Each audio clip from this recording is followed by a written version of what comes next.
Hi guys, in today's video I'm drawing a nature scenery and telling you the story about the library of things that shouldn't exist. There was a small town named Wittershank, where the sun always rose 2 minutes late, and the birds never sang before noon. It was a quiet place to quiet, if you asked 12-year-old Nora Finch. Nora loved mysteries. She read every detective novel in the library twice, and was known for wearing a magnifying glass on a chain, like a necklace. One Thursday, as she biked past the edge of town, she saw a building that hadn't been there before. It looked like a library, but older, the kind of place where stories didn't just sit on shelves, they whispered. The sign above the correct door read, "Library of Things That Shouldn't Exist." Now, any sensible child would turn around, but Nora was not that child. She parked her bike, pushed open the door, and stepped into a room that smelled like old rain and glowing ink. The walls were lined with shelves only. Instead of books, they held odd things. A golden teacup that refilled itself with whatever drink you were thinking about, a shoebox labeled Tuesday's Leftover Dreams, a jar filled with lightning, labeled Do Not Shake. Behind the desk sat an old man with purple spectacles and a hat shaped like a chessboard. "Welcome," he said. "You're early." "Early for what?" Nora asked. "For your appointment. Everyone who finds the library is looking for something, even if they don't know it yet." "I wasn't looking for anything," said Nora. "Oh, but something is looking for you," he said, and handed her a book. It was blank. On the cover was her name. "Try page 17, he said. She opened it and read. Nora Finch opened a strange book in a library that didn't belong to the world. She looked up slowly, heart pounding. Nora gasped. The words were writing themselves as she moved. "Is this real?"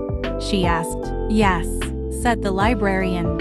"And no, the library records everything that almost happens. Things that should never exist, but nearly do." He stood up, motioned her to follow. They walked past aisles of strange objects. One aisle was labeled, "Inventions that were too polite to succeed." Another, "Unwritten apologies." Finally, they reached a door marked, "Under no circumstances." "Behind this door," said the librarian, "is the most dangerous thing in the library." "Then why are we going in?" asked Nora. He smiled sadly. "Because something escaped last week, and you're the only one it listens to."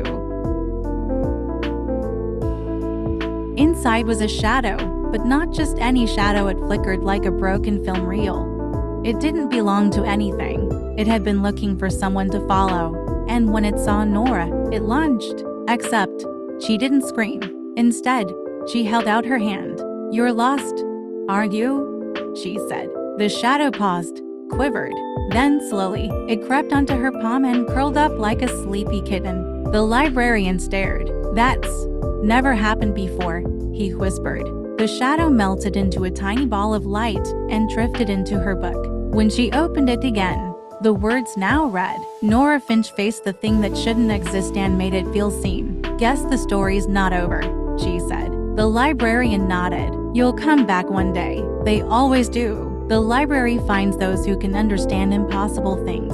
Nora left the building, the book still in her hands. But when she looked back, the library was gone. Not even a crack in the sidewalk where it had stood. She returned to Wittershank, where the sun still rose 2 minutes late. But something in her had shifted. Now, when the birds finally sang, they sang a note just a little stranger, a little more magical. And every now and then, when something odd happened, like a talking puddle or a cat reading poetry, Nora simply smiled, wrote it down in her book, and whispered, "Some things shouldn't exist, but I'm glad they do." What the dog doing? Thank you for listening to my story, and I hope I'll see you again in my next video. Also tell me in the comments if you want part 2 of the story. And now let's quickly finish this painting.